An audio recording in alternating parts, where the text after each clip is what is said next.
Naitwa wakili Bahame Tom Nduga, kiongozi wa timu ya mawakili. Tulikuwa na wakili Donald Dea ambaye ni mkurugenzi mtendaji wa shirika la mawakili wa Afrika, na tuliongozwa na kamishna kutoka tume ya haki za binadamu na watu ambayo makao makuu yake ni Banjul, ambao ndio walioleta hili shauri hapa mahakamani ya Afrika ya haki za watu, binadamu na watu, iliyofanyika tarehe 26 mwezi wa 5 mwaka 2017. Alafu yakaja maamuzi ya utekelezaji kwa ajili ya kutoa fidia kwa wahanga wa uvunjifu wa haki za binadamu, uamuzi ambao ulitolewa tarehe 23 mwezi wa 6 mwaka 2022. Sasa uamuzi wa kwanza ni miaka 7 mpaka leo hujatekelezwa, na ule uamuzi wa pili ni miaka 3 kamili kwa sababu ulitolewa tarehe 23 mwezi wa 5 mwaka 2022. Kwa hiyo hoja zilizokuwa zinatolewa kwa upande wa kwanza, kilichoitishwa na mahakama ni kutaka kujua kama Jamhuri ya Kenya imetekeleza yale maamuzi ya mawili ambayo nimesema yaliotoka huko awali mwaka 2017 na mwaka 2022. Kwa hiyo hoja ya upande wa serikali ya Kenya ilikuwa ni kwamba wametekeleza machache, lakini wana changamoto zinazowafanya wasitekeleze mambo mengine, wakidai kwamba kuna masuala ya kuwa na taasisi mbalimbali zinahusika na utekelezaji, kuwa na matatizo ya pesa na kuwa na changamoto mbalimbali ambazo wamezielezea. Na ilivyokuja kwenye kukiri eneo ambalo wametekeleza, ambalo na sisi tuliona limetekelezwa kwa upande mdogo, ni kutambua haki ya uwepo wa hili kundi la Ogiek ambalo linatambuliwa kikatiba nchini Kenya, lakini inapokuja kwenye utekelezaji sasa wa yale maamuzi ya mahakama ya mwaka 2017 na mwaka 2022, pale ndio sisi tulikuwa tunasema hawajatekeleza.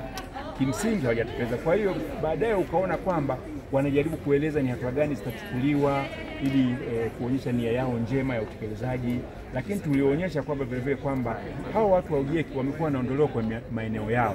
Na ile mjue ni maeneo gani? Kuna eneo la msitu wa Mau ambao ndio, kama mnakumbuka, upande wa serikali walikuwa wanazungumzia kwamba ni muhimu sana kwa maana ya mazingira, ni maeneo yanapoanza mito, inapoanzia mito mingi ambayo inasambaza maji nchini Kenya na mingine kuingia ziwa Victoria.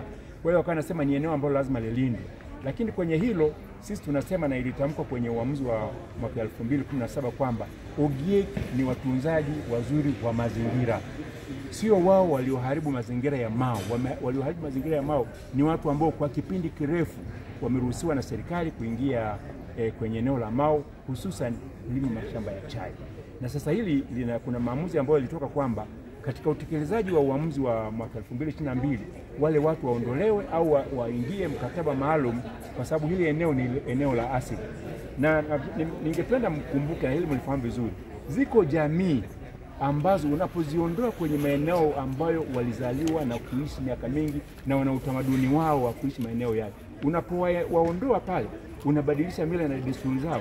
Hii unakiuka haki zao za msingi, na hilo liko katika uamuzi wa mwaka 2017 ambao tulikuwa tunasema wanapozungumza leo kama vile wanataka kurejea ule uamuzi, lakini haikuwa nafasi ya kurejea yale maamuzi, ilikuwa ni jinsi walivyotekeleza. Kwa hiyo tulipofikia sasa, jambo ambalo nadhani hata mahakama huko itakapotoa uamuzi lazima wazingatie ni kutengeneza mkakati ambao utakuwa ni wa utekelezaji, ukizingatia muda wa kila hatua na ukizingatia kwamba haki za jamii ya Ogiek inalindwa. Na wanapotengeneza mkakati ule, uwe ni mkakati ambao unawahusisha wawakilishi wa jamii ya Ogiek, isijekuwa tu kwamba wanakaa ofisini kwao wa mangineza tunaita watawala, wanaenda kutoa maamuzi ambayo hayaendani na zile haki ambazo zimetolewa katika mahakama. Kwa hiyo hayo ndio maeneo makuu naweza kusema matatu ambayo mazungumzo yote yalikuwa yanazungumzia katika kusikiliza.